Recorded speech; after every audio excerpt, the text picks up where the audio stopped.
It's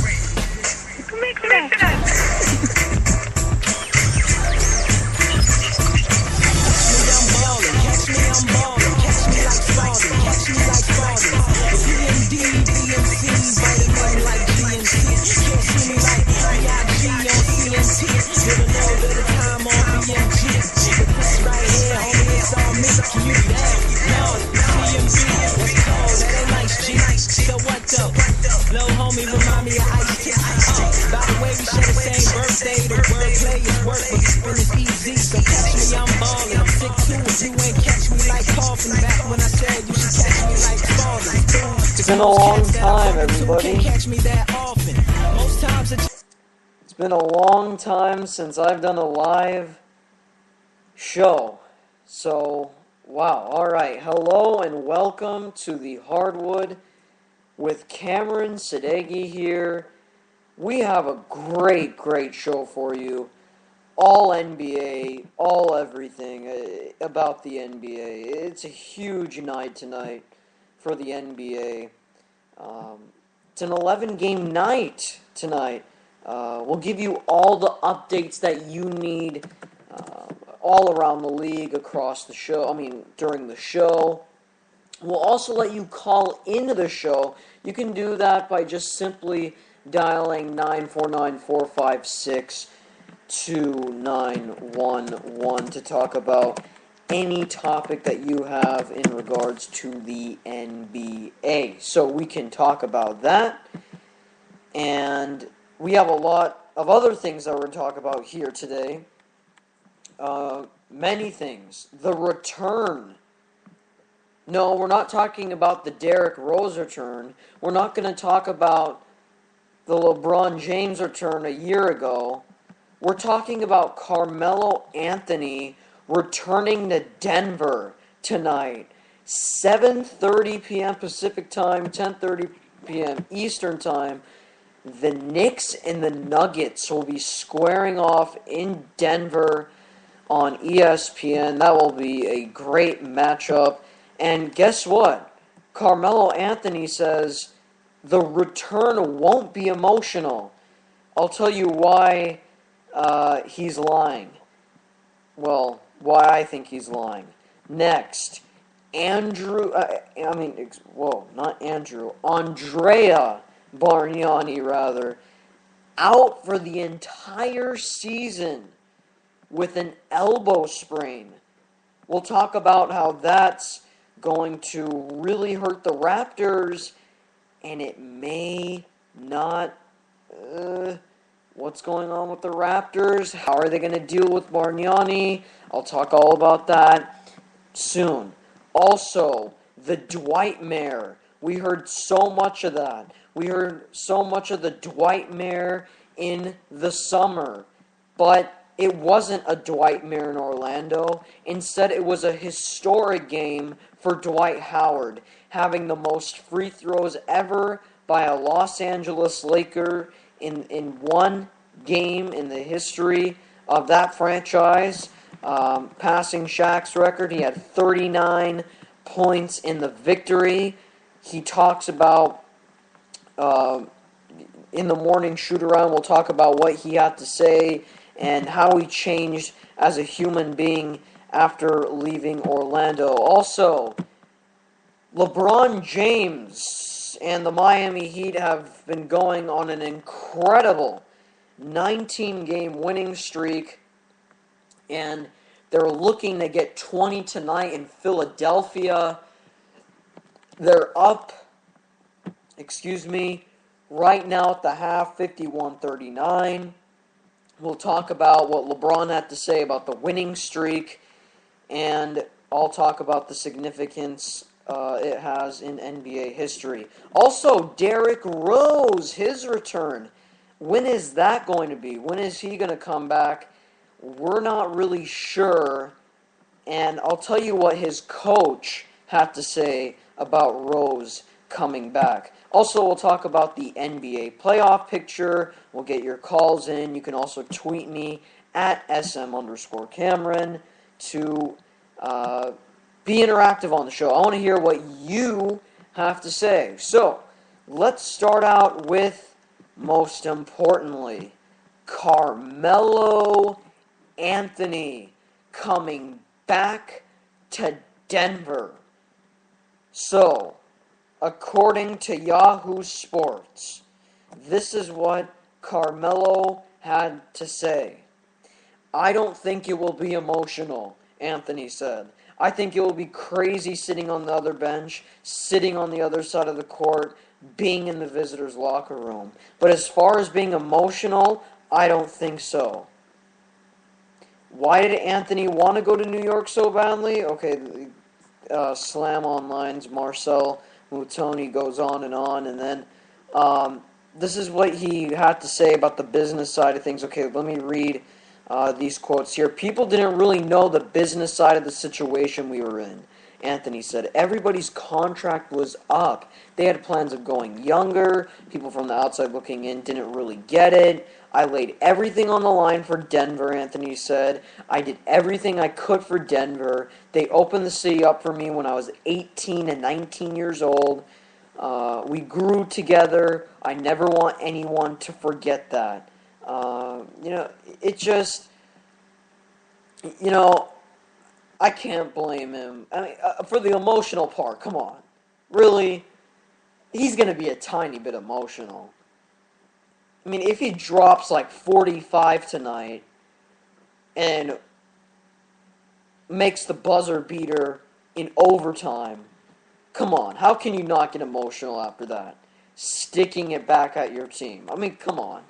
You're a competitor, and you're not gonna act like. I mean, yeah, you're gonna say, but you're definitely not gonna act like it's not emotional. I mean, otherwise you're not a human being.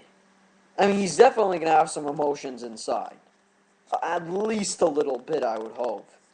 And I think he's just saying that to just play it down and call it, any regular season game. And you know, he look, and George Karl had to say about Carmelo's jersey being retired too, and this is going to be an emotional, especially for the fans. I hope the fans don't boo him, to be quite honest with you, especially with what happened. We'll get to the Dwight Howard situation. Um, to me, it's absolutely terrible for these guys to get booed. I mean, we've seen the Vince Carter to Toronto. We've seen that, and I just think it's really unnecessary. LeBron going to Cleveland after the decision, and then Dwight Howard just recently, and now Carmelo tonight. It's just really, there's no point in booing. What is it going to do except hurt you?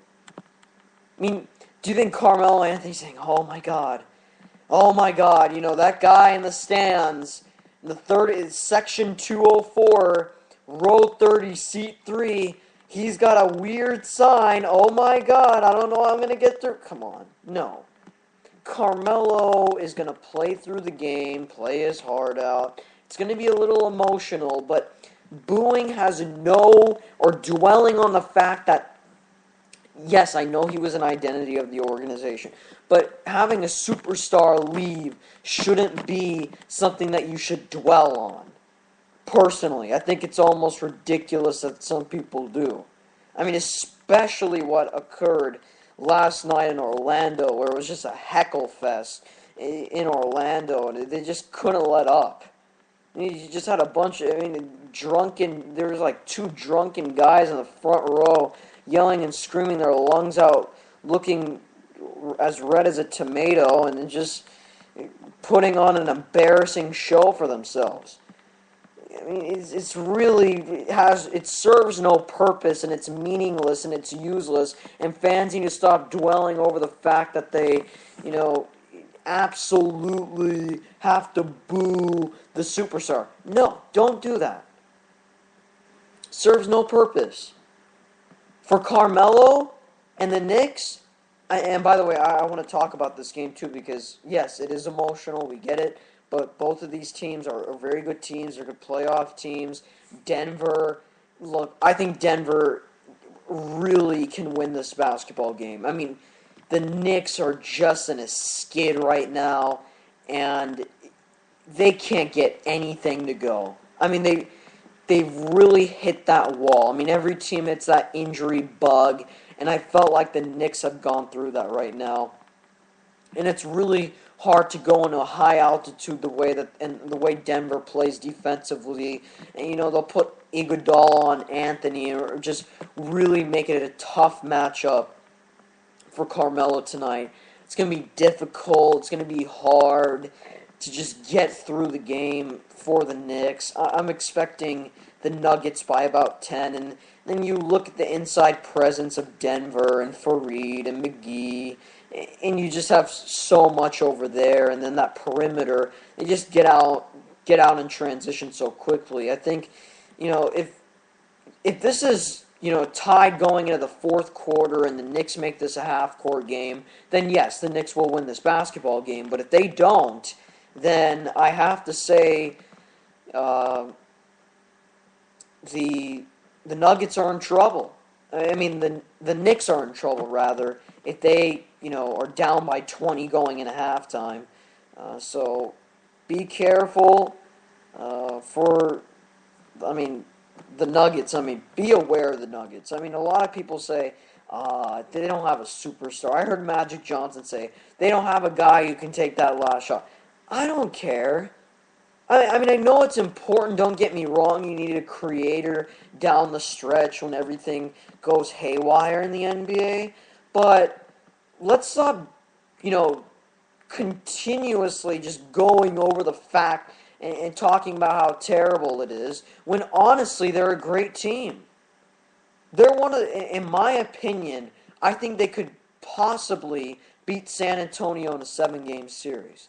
They could possibly beat, they could make it hard for Oklahoma City. They could beat Memphis in a 7-game series. Let's be honest, OKC's ball movement isn't that great. And Memphis doesn't have that creator, that first scoring option either. So I think that'd be a fair matchup between Denver and Memphis. I think Denver could win that matchup. So I would be, personally, don't count Denver out. And then on the other hand, with the Knicks really, it's just going to be hard to adjust. They're a great defensive team, but it's going to be very hard for them to adjust with the ball movement and everything when they get all their guys back. And I just hope that the Knicks can just find their groove again, because if they do, they can be a very, very tough team to beat in the playoffs. But the injuries happening at the worst time, you can't have... this is by far the worst time to get an injury. So, I have to say, by far, the Knicks are in trouble, and if they can get a victory here to try to alleviate the issue, so be it. They need it. They need it. All right, let's move on to another topic. Andrea Bargnani. Bargnani's just had a terrible year. Okay, this has been his worst year, and he's just been going through a lot. And, with this elbow sprain, and it's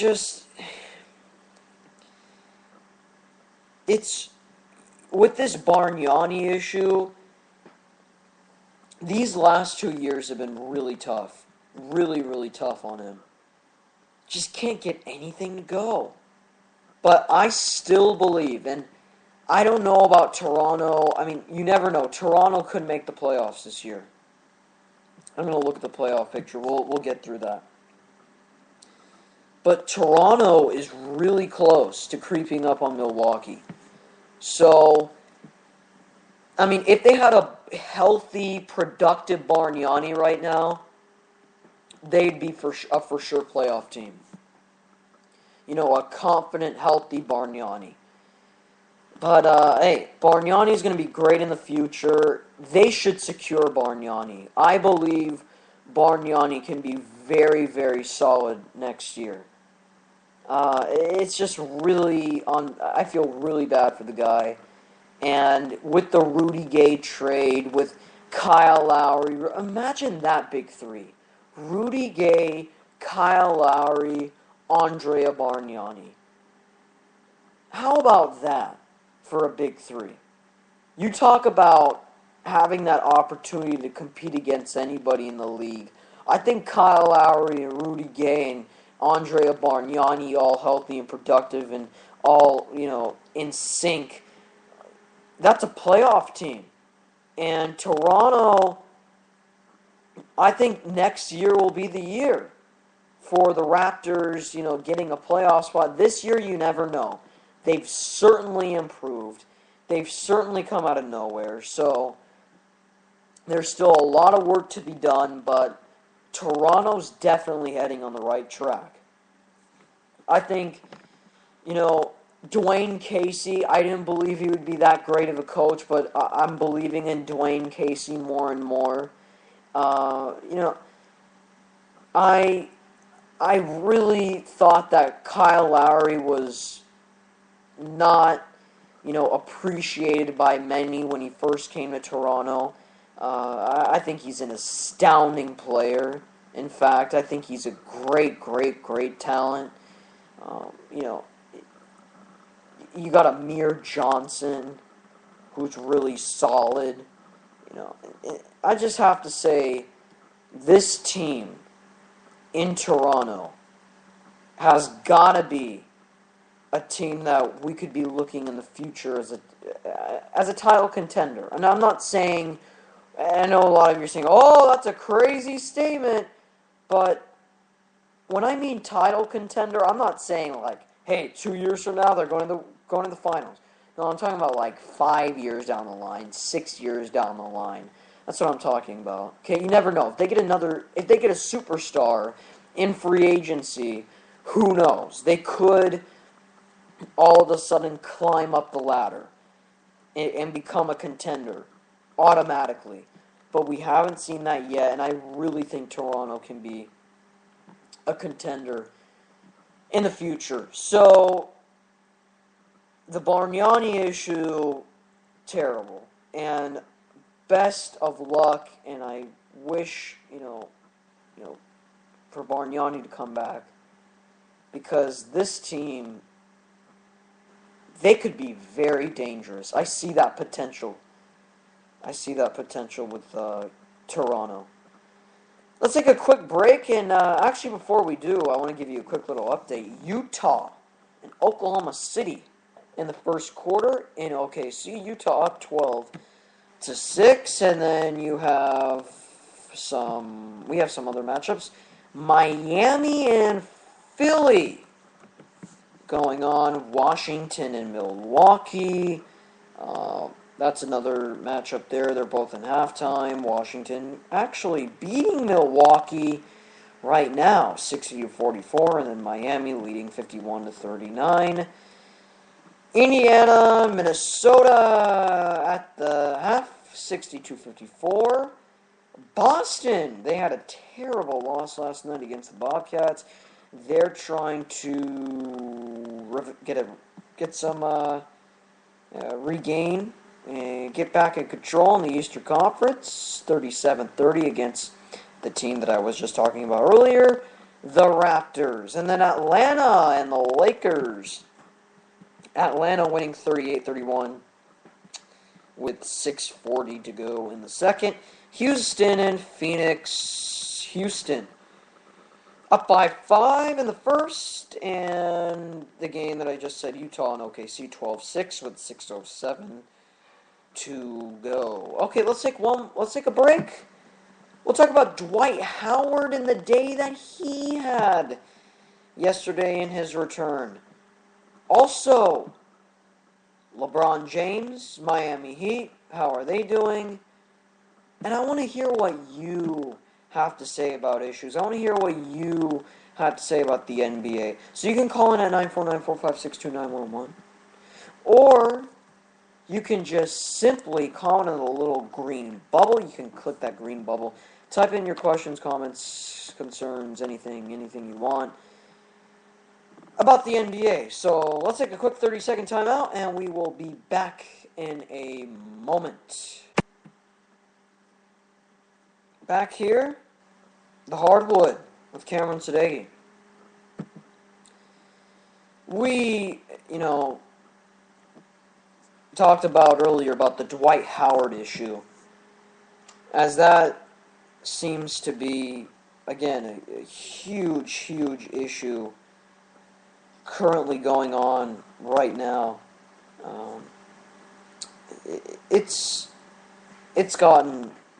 It was really bad last night. I mean, it wasn't LeBron Cleveland bad, but it was bad. It was, I would say, awful. I mean, it was a pretty disgusting scene when I saw there were two shirts out in the stands, negative towards Dwight Howard. Two guys, two, 35, no, they look like 45-year-old drunken dudes, right behind the Lakers, probably 50, no, I'd say 10 rows up ahead of the Lakers bench. And they wore both the same shirts and, had the F-bomb in it and Dwight Howard's name. Just, they took one letter out. Ha ha, like we don't know what it is. I mean, come on. Really? I mean, some of this, and it's so, in the free agency period, in the trade era that we live in sports, and basketball, and football, and, in baseball, when a player leaves, I mean, it's just, and when they're a big-time player, the boos and the criticism, I mean, okay, boo, okay, yeah, that's fine. Some of it's excessive, like the profanity-laced chants towards LeBron James of Cleveland that were absolutely inappropriate. Or, with the two drunken dudes with the black shirts that were crazy last night in Orlando. Or the other two drunk dudes in, the second row who just kept heckling Howard and yelling their lungs out. And their faces were screeching red. I mean, that's just, it's like, okay, all you're going to do is make Dwight Howard more motivated, A. B, why are you wasting your time? And C, why don't you just root for your own team? That's what I don't understand. Or when Dan Gilbert said, hey, we're going to win a championship before LeBron James does. What happened, Dan? What happened, Dan Gilbert? You were dead wrong because you dwelled over the fact of losing one player. And as great as he is, you should move on. And same with you, Orlando, and I hope this game was a turning point for Orlando to move on. Because regardless of the way he left, regardless of the way things occurred, regardless of what he said and what he did, it's over. And Dwight Howard had an amazing game. 39 points, 15 rebounds. You talk about getting it done. And then having over 30 free throws. This guy just he put up the perfect game and absolutely dominated in the low block. He was establishing position beautifully on the rebounds, getting a ton of offensive rebounds and putbacks, which I think Dwight Howard needs to focus. I mean, in Orlando, the offense would run through him a lot. But sometimes, I mean, with the Lakers, with the amount of options that they have offensively, you know, he's not going to be the number one option in every single set or in most sets. So if he makes it a goal more and makes it more of a priority to get those tip-ins and to get those offensive rebounds and putbacks, he could really get himself going offensively. Like you would see earlier on in this year when he wasn't the first option, he couldn't really get himself into the game offensively and couldn't really find that groove and hit that groove. But now, being a little healthier and going for those tip-ins and, getting those easy buckets and just finishing around the rim the way that we've seen him do time and time again, it could really help him get on his groove, and I think that's something that he should focus on more in the future, and I think he is trying to make that as a priority, as it showed last night in Orlando. And, Howard, and I'm really happy that his teammates kind of let him give him the night. They try to get him going. And I thought the Lakers really played extraordinary against Orlando, which was very shocking in my mind. I mean, well, not against Orlando, but just lately, they've been moving the ball way better. They've been playing solid defense and actually getting back on defense, which is a huge surprise. Because this team just couldn't get back on defense for their life. You just think they could not get back in transition defense, but I guess that's changed and they've slowed the tempo of the game down. And, they're finally getting the chemistry going, and Kobe's really becoming more of a facilitator and disher, which has really been a key and vital role that he's needed to play in order for the Lakers to become successful in this offense. And I think that Kobe, he's finally accepted that role to become more of a passer. Now that he's kind of had to. I mean, he's got that scorer's mentality, I get it, but sometimes you got to dish the rock, a few times. And finally he's doing that as, it's finally improved there. And then Dwight's getting himself going. Nash is getting in the groove with the offense. Meta World Peace is as horrible as you can get offensively, but defensively, he's been playing solid, keeping guys in front, denying the ball, bodying it up. And then, the bench has come through with Meeks, and then Jameson doing well off the slip screens. I mean, overall, it's been great and D'Antoni's been wrapping it up well. So I just think overall it's been good for the Lakers, and if they can keep this up, they'll make the playoffs. I didn't think they'd make the playoffs, and I said if they'd make the playoffs, I'd flat out apologize on this program and say that I'm completely and dead wrong. And I think I may be completely and dead wrong when it comes to May. Just point blank. So in May, I may have to regret myself. All right. We have two more topics to go here on the program, and I want to hear what you have to say. Again, 949-456-2911, or comment on the Green Bubble, or you can tweet me at SM_Cameron, and I can read your tweets there, or, if we can, that'd be great if we can read some tweets, get some calls. Again, I want to hear what you have to say because you have very important things to say, important knowledge that I want to hear what you have to say. I want to hear what you have to deliver. So,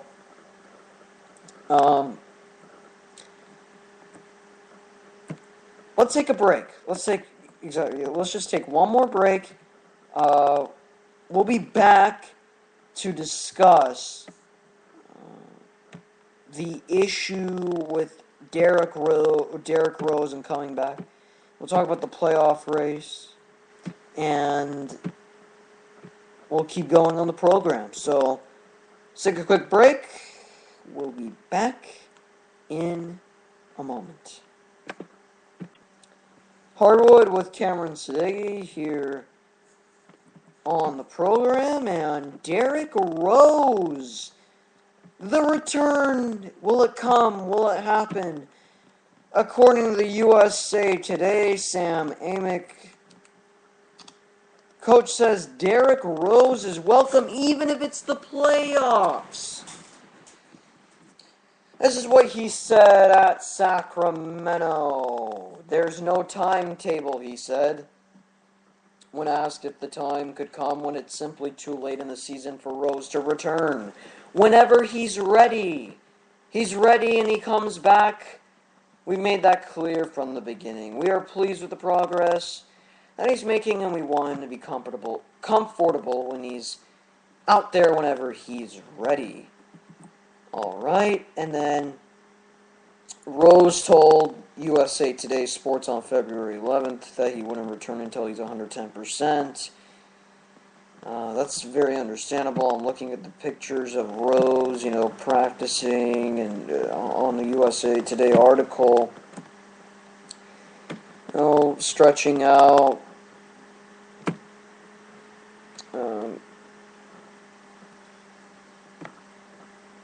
getting ready to go. Just, the good thing is that he's warming up. That's really what I respect. He's warming up, getting himself ready, before games, 3 hours. I mean, he's always with the team, but he's just, just preparing, and he's got to get his mind right. I think if he can get his mind right and he can get into that Rose mentality and that Rose killer mentality and just be ready to go for the season, then everything will be, ready to go to finish it out, then go right ahead. But don't put too much pressure on Rose. Okay, that's your future right there. You don't want to say, you don't want to ever say, try to push a guy into coming back so quickly. That's something you don't want to do in this situation. Rose has a lot of years left. A lot of years.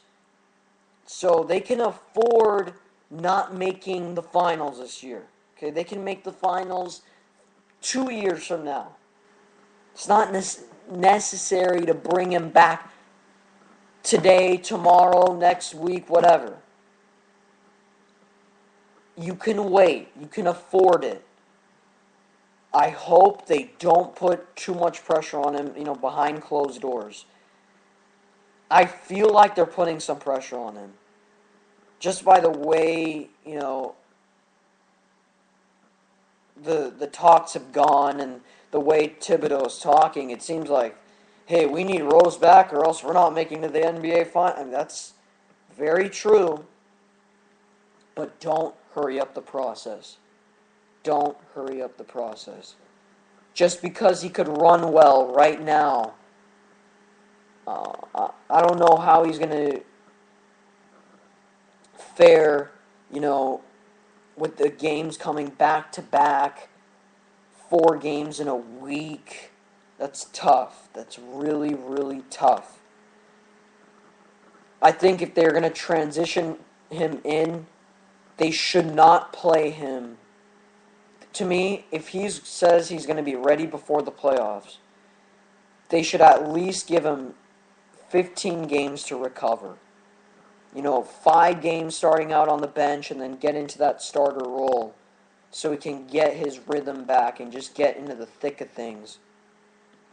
It's not like he doesn't know the plays or anything or the sets or the way Thibodeau runs things in Chicago, but it's just that he needs to get the rhythm going and get his blood flowing and just get the juices, flowing. So for Rose, it's just a matter of, if they're going to plug him in, you got to do it exactly at the right time. You don't want to put him in, first game back as the last game of the season and he can't adjust and he's going to struggle. You don't want to do that. You definitely don't want to do that. So if you can't, in my opinion, if he doesn't come back at least 15 games before the end of the year, then you just got to call it quits. You just got to call it quits. You can't go through this. You cannot go through this with Rose. And you got to give him some time. You've got to give him some time. Otherwise, he's not going to become successful in that system. He's just not going to have a good year. And it's going to make him regress. And that's something that you don't want to happen. That's something that you're desperately hoping that won't happen. So, I hope, whatever they do, it's either 10 to 15 games before the end of the year, or just shut him down and wait for next year. That's perfectly fine. That's perfectly fine to do that. To shut him down and then wait for the next year. So let's go. Yeah, let's take one more break. Talk about the playoff picture, and then I want to get your thoughts on everything that's been going around. I want to hear what you have to say. Just honestly, I want to hear what you have to say about everything.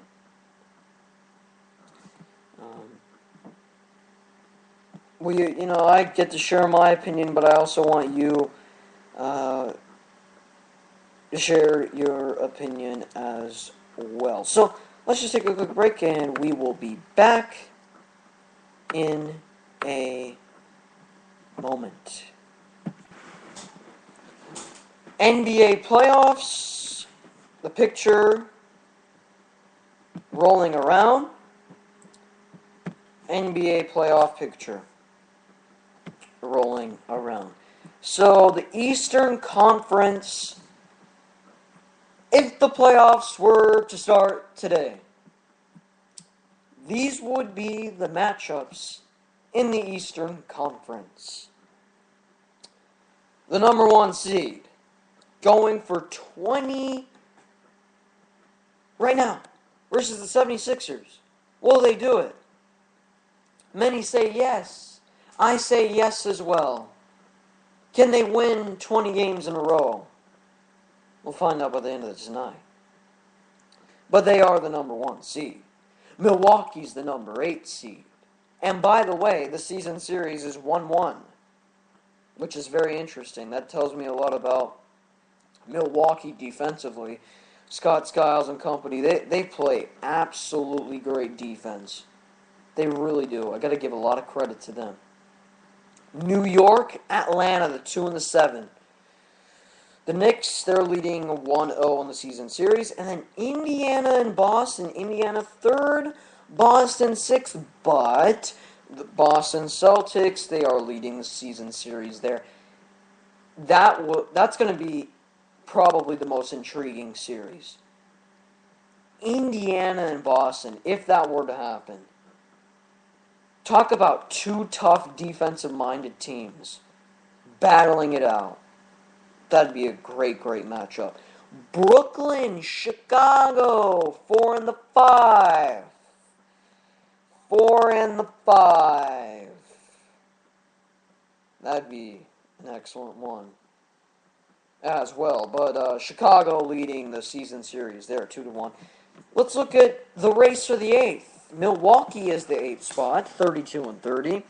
Toronto, you were just talking about them. They're 7 games behind, 25 and 39. Philly, they're 1 game behind of Toronto. So the 9th, 10th, and the 11th spots, very, very competitive. No, the 8, 9, 10 spots, very competitive there. Western Conference, if the playoffs were to start today, number 1, San Antonio. The Spurs, number 1 seed. Lakers, 8th right now. San Antonio, they lead the series 2-0. Again, the Lakers, really a shaky year. Thunder, Rockets, Harden coming back to the Thunder. That would be a crazy matchup. OKC's got that 2-1 in the bag. Wow, James Harden coming back to face OKC in the playoffs. Very intense. I'd go with OKC there, but Houston will make it tough. I mean, we're assuming that these would happen. You never know. You know, the NBA playoff landscape can definitely change. And we could be seeing very, very different matchups. So, Memphis and Golden State, 3 in the 6, Memphis 3rd, Golden State 6. That's a classic offense versus defensive matchup. And I know Golden State's improved defensively. I would not be surprised if the Golden State Warriors beat the Memphis Grizzlies in a 7-game series. I'm just being quite honest with you. I'm just being flat out honest with you. Clippers, Nuggets. Denver's won this season series 2-1. I would not be surprised if Denver won. I think the two biggest upsets that could happen are Denver and Golden State, assuming if these matchups were to occur. Denver and Golden State would have a lot to offer with both the Clippers and the Grizzlies. Now the race for the 8th. Utah, a game behind the Lakers. Dallas, 4 games behind the 8th spot. And Portland's 5 games behind. So even Portland can still get a run going. That's very, unlikely, but you never know. It's the NBA. So, again, I think that 8th spot's between Utah and LA. Dallas, no, they're just a little too inconsistent for me. Utah, they've been inconsistent lately. It would really help for Utah. They can get a win right now in Oklahoma City, as they need to cover ground, and the Hawks are just absolutely dominating the Lakers 55-43 and as well. So, yeah, a win here would be huge for Utah. And the Lakers are on a huge road trip, so it's going to be very difficult for them. So, it's going to be a race to the end between Utah and LA. It's going to be very, very, very intriguing. So, Utah and LA, that's going to be the race for the 8th. And I think for the Eastern Conference and the Western Conference, I think all those teams that we mentioned will make the playoffs. I think the seedings will shift, but those teams will make the playoffs. Let's see here.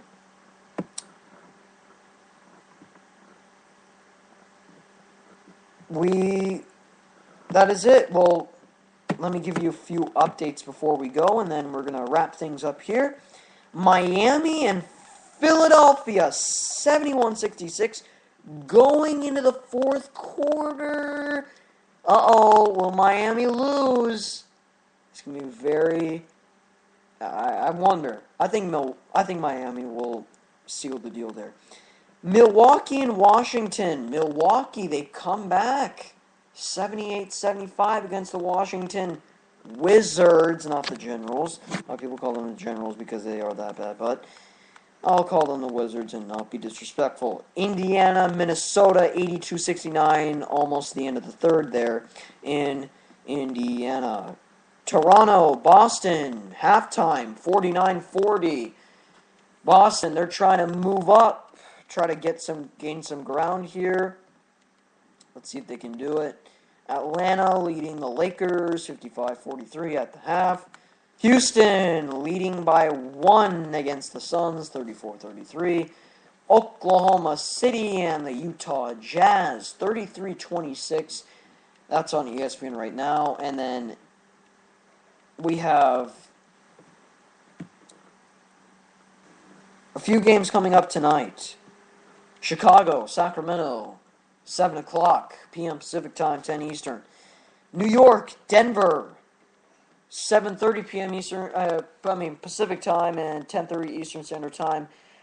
The return for Carmelo Anthony, and then Memphis and the Clippers, 10:30 Eastern Time, and then Detroit and Golden State. That's going to be in Oakland at 10:30 Eastern as well. So thank you very much.